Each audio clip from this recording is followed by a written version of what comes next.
Good evening, everyone. Thank you for coming out to the East Hampton Library tonight. We are continuing with our regular series of author talks and author events. And tonight we have Kim Dempster, who will be discussing her work, The Color of Mourning. And if you'd like, at the end of the talk, there are copies available for purchase. And without further ado, I'll turn over this evening's presentation to Kim. Thank you.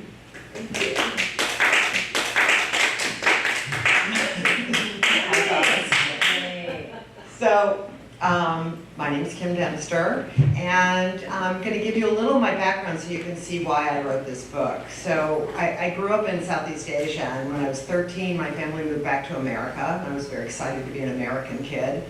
And then at 16, my parents decided to move to Iran. And it was in Iran that I fell madly in love with the women of the Middle East. And I learned feminism from them. I learned camaraderie and sisterhood from them.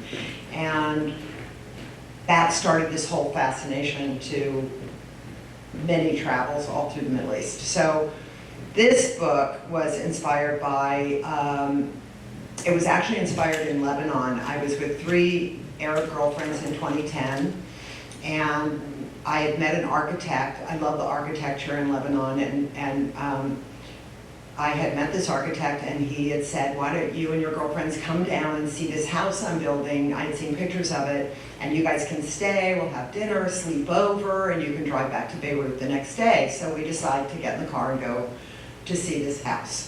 And then some bombing started, which is kind of common in Lebanon, but it was pretty serious bombing. So we decided around midnight that we should drive back to Beirut because the roads could get bombed and we might not get home. So we get in the car in the middle of the night and we start driving, and 2 of my girlfriends fell asleep in the back seat. I was in the front seat with my friend Marcel, and she was winding away on the highway, but it had been bombed really bad, so we ended up in a very bad neighborhood, and it was Hezbollah territory. And she said, wake the girls up, this is trouble. And I knew it was trouble because there was no women anywhere to be seen, and the men on the street had guns, and they were a bit hostile walking toward the car as she's trying to wind through the street. So I wake up the girls in the back, and my friend Daniela sat up and said, I'm so effing sick of being held hostage by Hezbollah.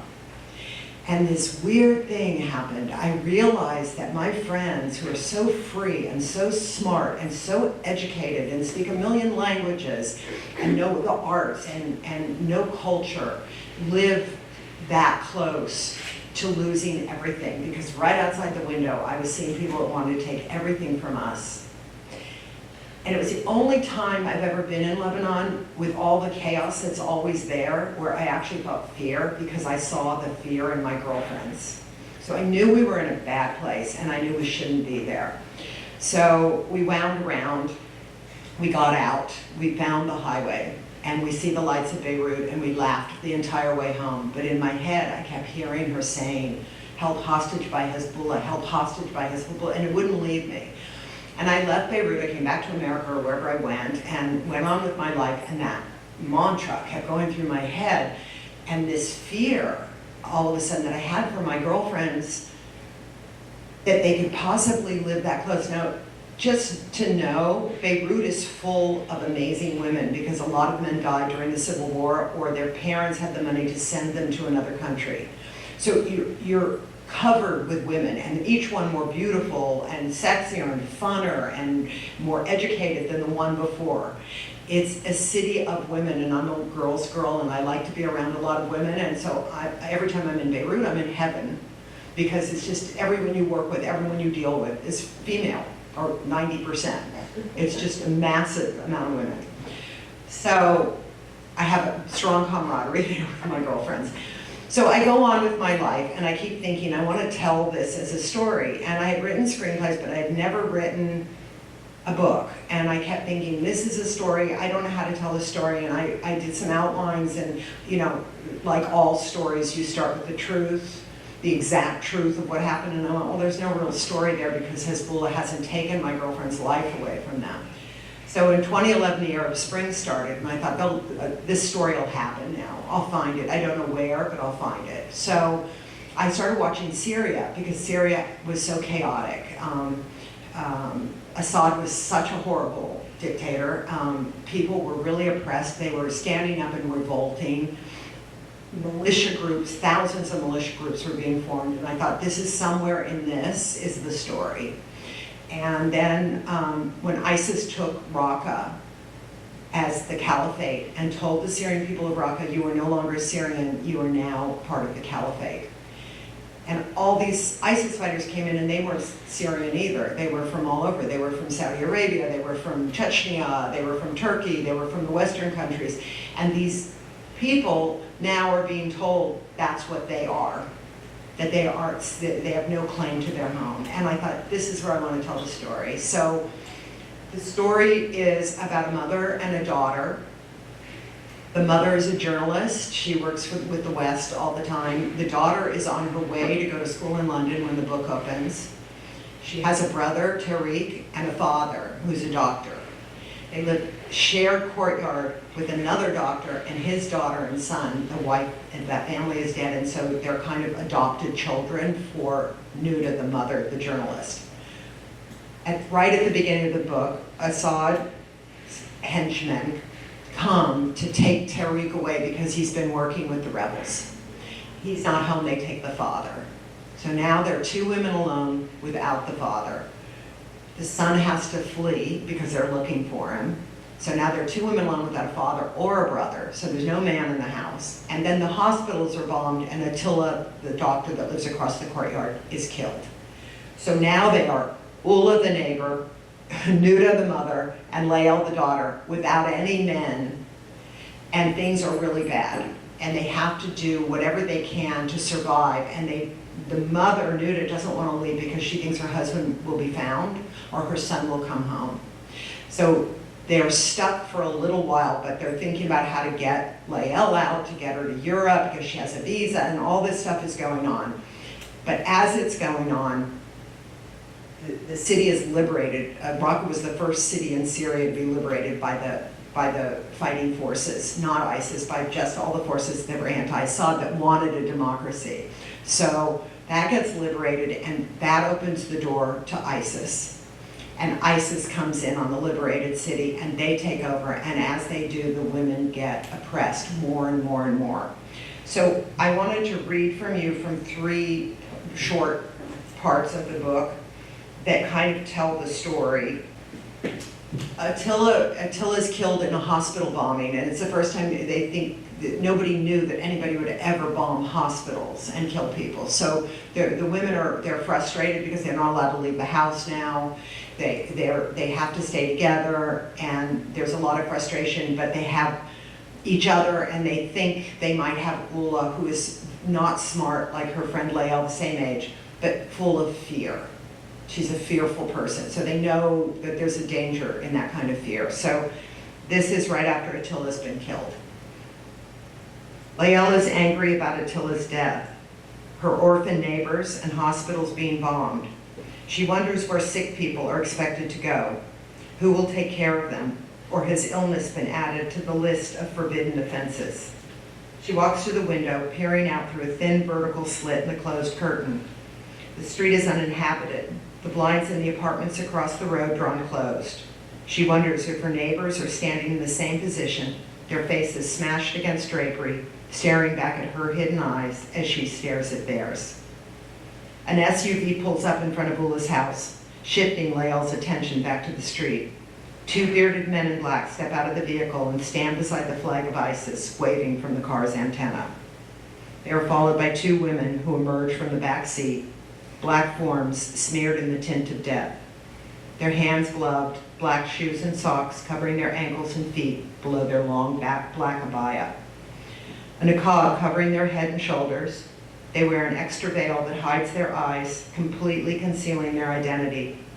These women look as though they belong in a scene from an old Italian movie.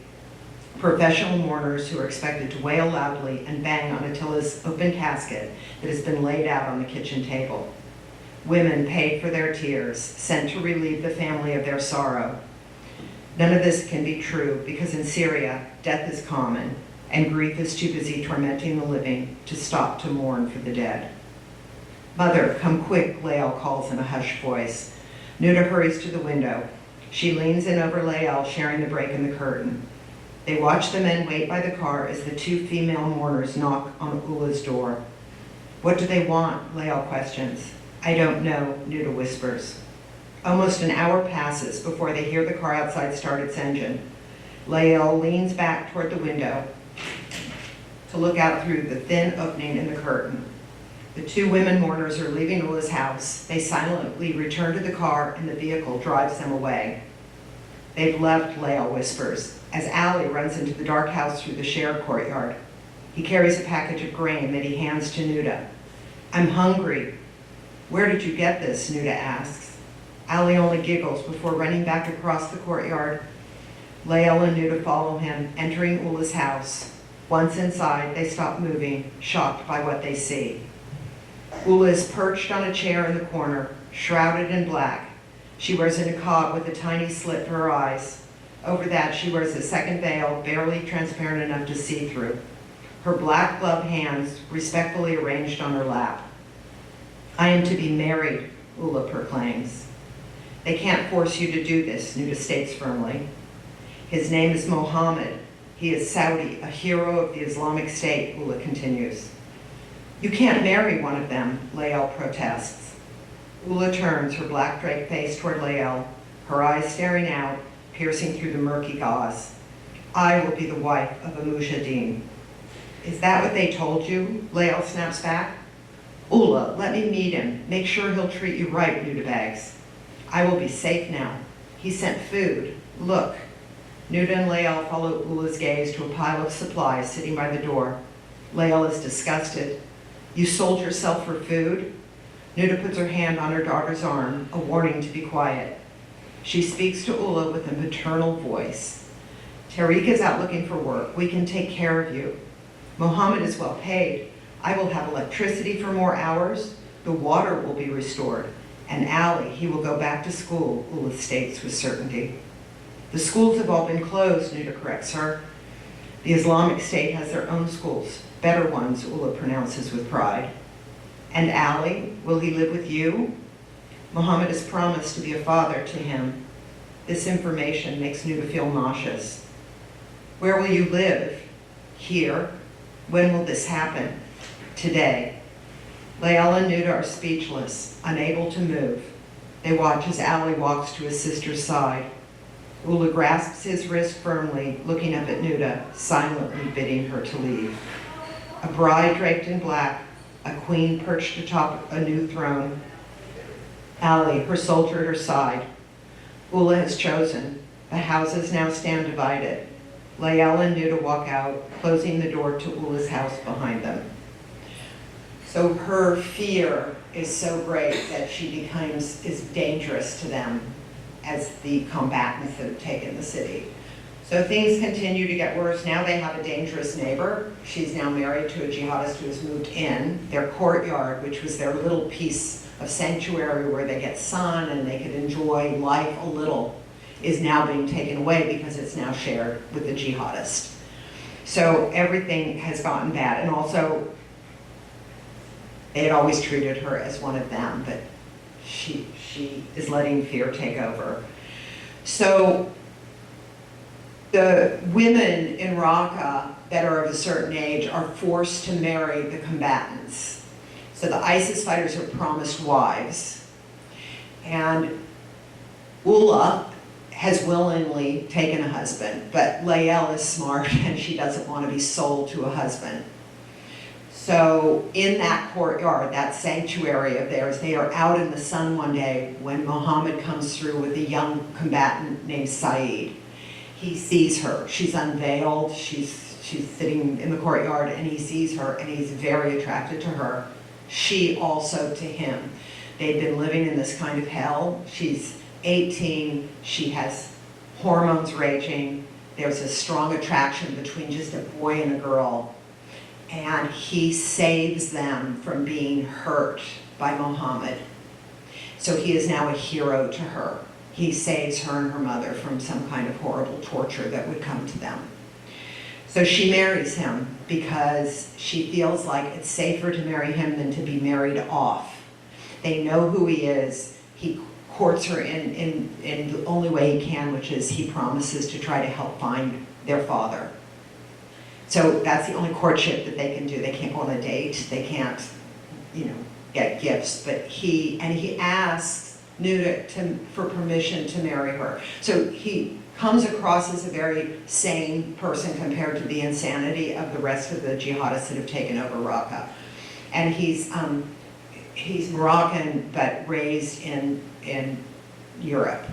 So he has a little bit of a European feel about him. So they agree to let them marry, and Layal for a minute finds a solitude in that marriage because she feels safe, he protects them, and he also promises her that she can see her mother once a week. They go there for dinner, and she's not disconnected from her mother as if she had been married off to another jihadist. So they're coming back from a dinner. At that dinner, Ula came over because her husband was away, and she has seen that they still have books. Books are now illegal. They have walls of books because they're an educated family, and Ula has threatened them. So they're just coming back from that dinner to their apartment. It is late when Layal and Saeed arrive back at their apartment. Saeed watches his wife. She is like a Russian doll, encased, waiting to be discovered. Layer upon layer, nesting inside the other, decreasing in size until the treasure at the core is finally exposed. Once she has freed herself from the layers of darkness, she has returned to the same woman he watched all night, the woman in a floral dress. She turns to see her husband gazing at her. Saeed, yes, my love, he walks to her, and she gently holds his face with both her hands. Layal's long hair falls around her almond eyes, hazel with a halo of gold capable of penetrating any of her husband's defenses. Please don't take my mother's books from her. I have to. It will be better if I take care of it than Mohammed. Saeed's expression begs for her understanding. The schools and libraries are already closed. Isn't that enough? It's not up to me. It's the law. Books promote infidelity. They are a call for disobeying Allah. Are we to erase all human history? Layal questions. Islamic texts will be protected. That is the only history that matters. We must set flame to the evil ideas of the past. Layal studies her husband's face. She speaks to him with tenderness. Hundreds of years ago, there was a sage. He was burned alive. His enemy wrapped him in the scrolls from which he was teaching.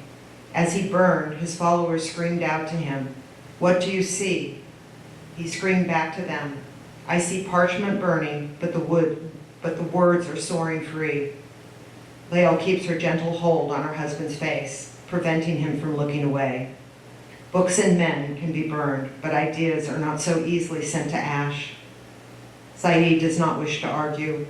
He pulls Layal toward him and wraps his arms around her, a faithful soldier torn between her truth and his command. So as the book goes on, it gets worse and worse and worse. Women can't go out alone. They need to go to the water truck to get water. They need to go buy food. It's become so oppressive. They have no money, but they have to buy things to completely cover with. And Saeed is gone now. I don't want to give the book away, and they are alone, and they know that it is time to escape now or never. And they're just waiting for the right moment, and they know Ula has become beyond dangerous. She has joined ISIS now, and she is in the Al-Qansa Brigade, which is a brigade of women who patrol the streets for ISIS, because ISIS can't touch women, they can't search women, but women can search women. So she is now danger beyond belief, and they have been trying to act like they're friendly with her, but it's gotten so bad they know that she will find anything. You're not allowed to have music, you're not allowed to have cigarettes, you're not allowed to have, nothing is allowed. Colors aren't allowed. So everything has become very, very dangerous. So they know they're going to escape, but before they do, they need to make sure that Ulad has no ammunition to hurt them with. So they have packed up anything in the house that could pose a danger, and they're looking for a place to get rid of it. Deserted, bombed out, piles of rubble clutter the street between the abandoned apartment buildings. The ruins are engulfed in a cesspit of odor, a stench of sulfur and rotting eggs. Layal and Nooda's mouths are coated with an odd metallic taste. They stop to analyze one of the structures. Its front facade has been blown up and exposing empty rooms, now charred and decaying. The furnishing rearranged by the jolt of impact. A dollhouse for the dead, a stage set awaiting actors to play out a grimly distorted and grotesque satire of what once was. Layal looks over to Nooda, her voice barely above a whisper. Sometimes I envy the dead. They no longer have anything to fear. Nooda takes her daughter's hand in hers as a small act of solidarity. She knows this is not the time to mourn for the dead. They must concentrate on their survival. They look around to make sure no one is following them. Confident that there are no prying eyes, they empty the contents of their bags over the building's partial wall. Books, colored crayons, and other small items fall into the rubble-filled crater. Yorm's cigarettes bounce off a stone before disappearing into a crevice. Allie's drawings float in the air, softly landing atop the wreckage. Layal stares at the items that define the last fragments of civilization. A private memorial for all the trivial things she used to take for granted. She focuses on a pink crayon, a tiny phosphorescent hue glowing against the gray debris. What a purgatory, where a pink crayon can have you detained, tortured, or even killed. It's a light book.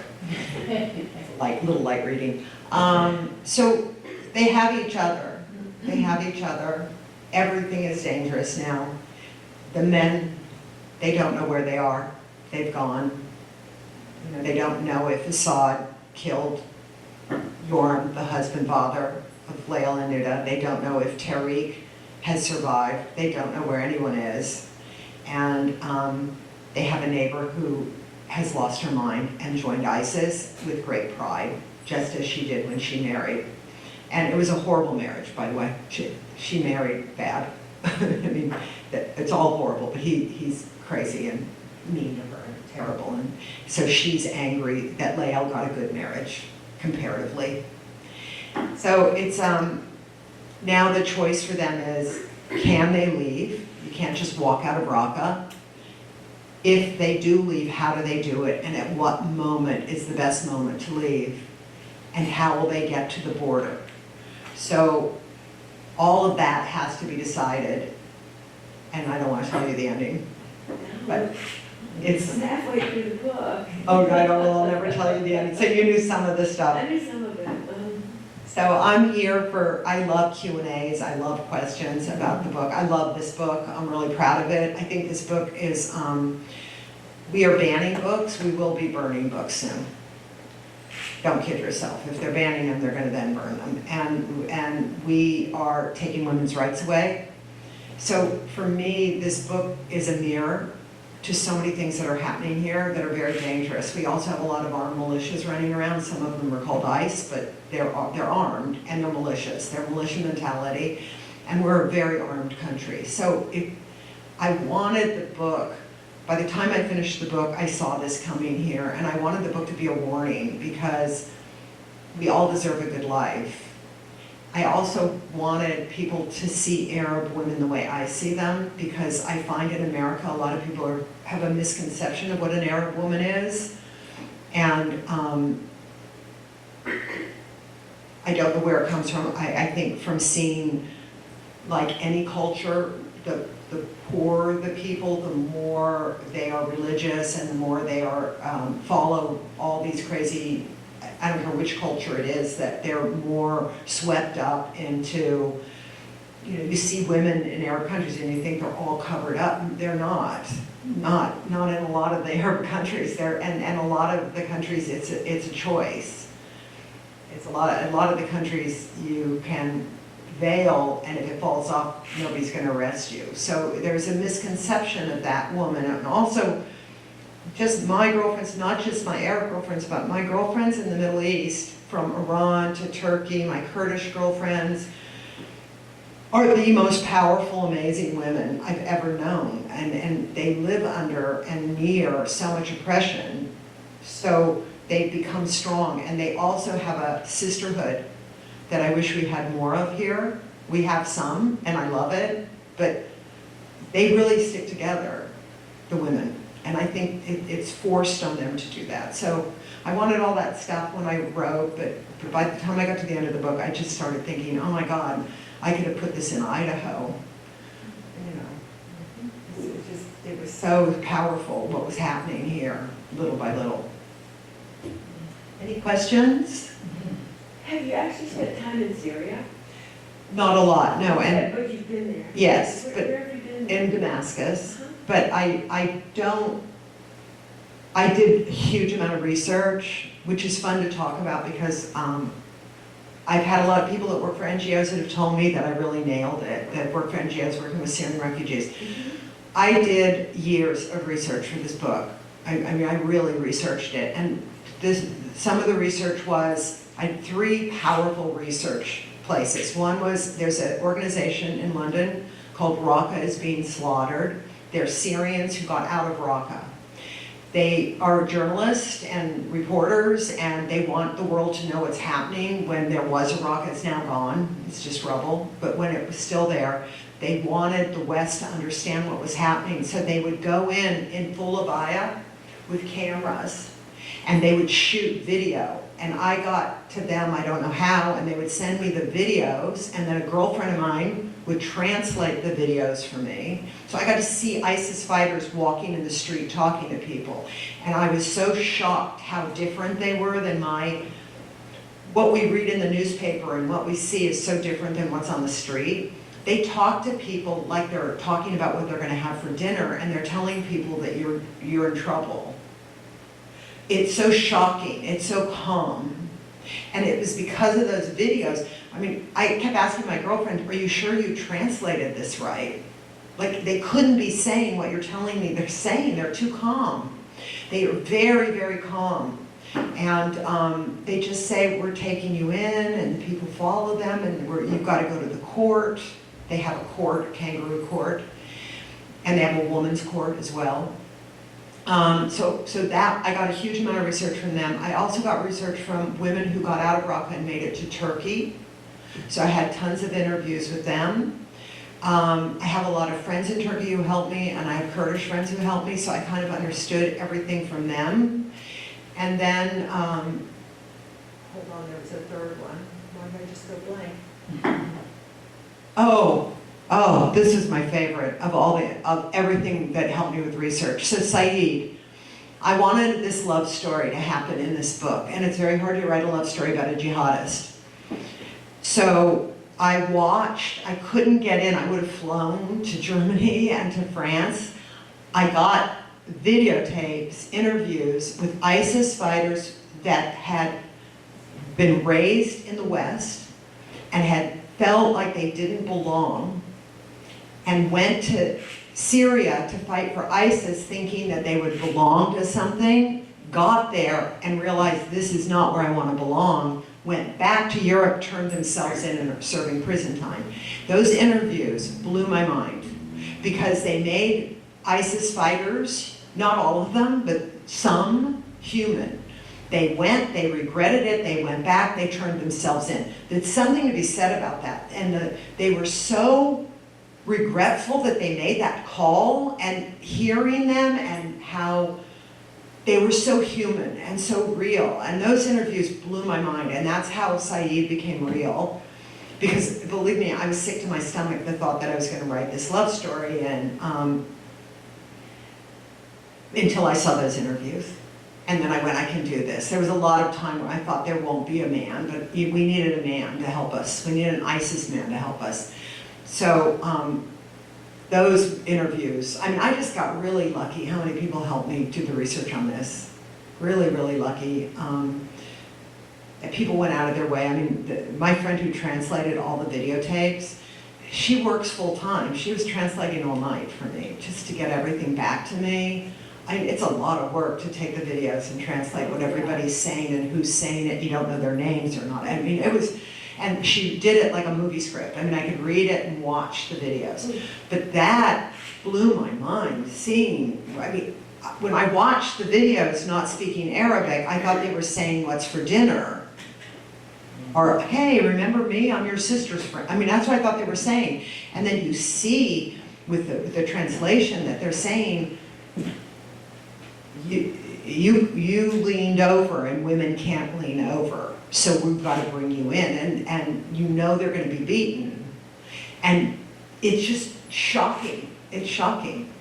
So I was lucky, but I did do a lot of research. I had a big thing, every bomb that fell and the date.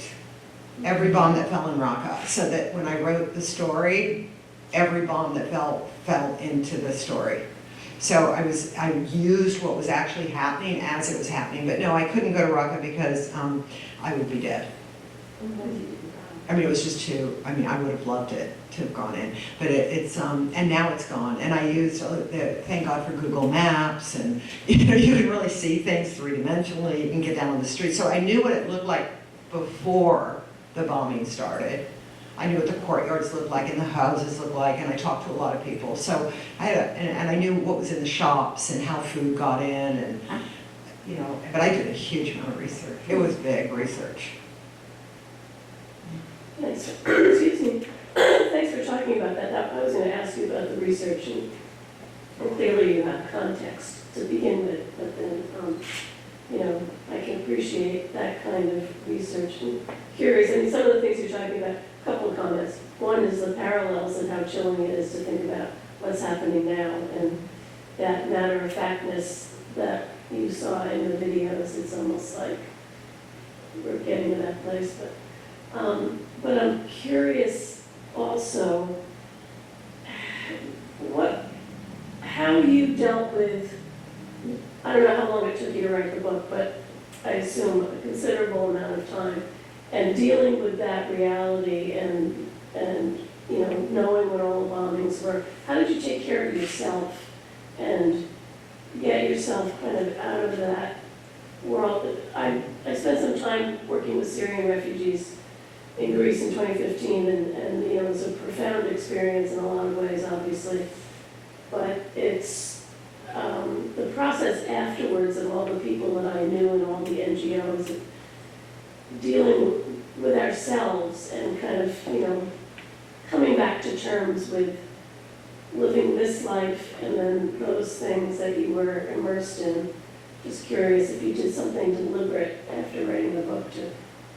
Well, while I was writing the book, I threw up a few times. I mean, I never throw up. I get the flu, I don't throw up. I ran to the bathroom a number of times. I was really sick. I knew where it was going to go, and even if it was going to go somewhere that was going to be a safe place, the stress of it got to me. I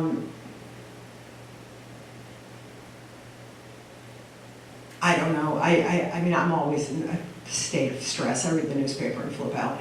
But I took care of myself. I did. I mean, I knew what I knew. The research was really hard because I saw things I can never unsee. And oh, that's the other thing too. And Mary, you started the book, you said, I tried to not tell this story from the men's point of view, which is what you see in the newspapers. I tried to keep it to the women's perspective. So the violence and all that, I get this from book clubs. A lot of book clubs I've spoken to have said they were scared to read the book. They thought it would be violent, and they were so shocked it wasn't. I mean, there's violence in it because the world was violent. But I was really careful to keep it to the oppression of women, not the violence, not the violent acts. There are violent acts, and they know about them, but it's more about the isolation that they were forced into. I don't know how I did take care of myself, but I was so immersed in Syria when I sat down to actually write, you know, as a book. It started in COVID when I was trapped anyway. and I wrote until 2024. It's a long time. It's a long time, but I don't know, hot tea. But I did get sick a few times writing, which shocked me because it just, the stress, I couldn't take it. Yeah, it's a hard reality to dwell in. And I've grown up on the edge of war because I grew up in Asia during Vietnam. I've been on the edge of those things, you know. I understand it from, I've never been on a front line, can't imagine, but I've been on the edge of it, and the edge of it is a different kind of torment. So I think I do know how to center myself in that, but yeah, it was hard. And the interviews with people, it was so hard. It was heartbreaking. Also, Layal and Nooda, the mother-daughter, are totally designed after friends of mine. Sarah is designed 100%. Everything that comes out of her mouth, I stole from how my friend talks. There's another character who comes in at the end of the book that I had to call her and get her permission. I wanted to use her name because I said, I want to write this woman to be you when we met, when you were in your 20s. Because this woman has to be you, because I know you so well and I know that you could be this woman. And I got her permission, and she's liked the book, thank God, because I was terrified. But I stole from my friends. I mean, I really stole who they were, their personalities. Ula was created completely. I don't have a girlfriend that's that fearful, but I have a sister who's very fearful. So I know what fear does. I know how you make mistakes when you're fearful. So I kind of, you know, I stole from that, but yeah, the characters, the women characters, are really based on people I love. Seems like that's the biggest takeaway in a certain sense, is that the problem right now is, or the problem that I see is so many people that don't like what's going on in this country, but they're afraid to say anything. They're afraid of injustice, so they're afraid they'll lose their jobs, they're afraid that they'll lose their friends, they're afraid that things will get worse for them if they speak out. There are corporations, lawyers, doctors, teachers. It's a frightening time right now. Universities. And you close the schools, you take books away, you rewrite history, all of it happened there. Doesn't lead to good things. But yeah, man, it's frightening right now. When people are speaking, when people are courageous. But in numbers, power is in numbers. Saturday, I know. The last No Kings, I came here, and there were 1,500 people. I just want to say that, it blew my mind. I thought there'd be 3 people. So, we are powerful when we hold together. Yeah, but what does that do, you know? I mean, I'm not saying we shouldn't do it or that it's meaningless, but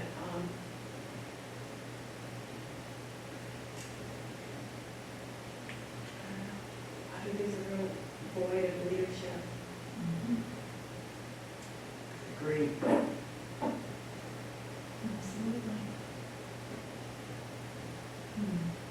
And I can see why, just what I just said. I don't want to be a leader. It sounds terrifying.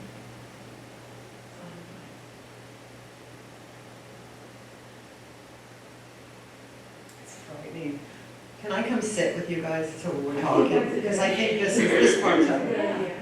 I like you guys. Can I see Q&A and stuff? It's fun with a lot of people for me. But I enjoyed it, and I gave you my all as if you were a crowded I know, house. I want to thank you for that. It was hard. Stand together, let me take I that. or don't you rather not? Okay. Performance, and you gave it up for us. I did. Good night, No take problem. care. Nice meeting you. Take care, good night. It was so nice to meet you. Thank you for coming. You're welcome, it's my pleasure. It was Spread the interesting to hear. word. Yeah. Yes, I look forward to reading it. And I do book clubs. Okay, That's my favorite. No, because they've all read it. take care. We could really talk. Yeah.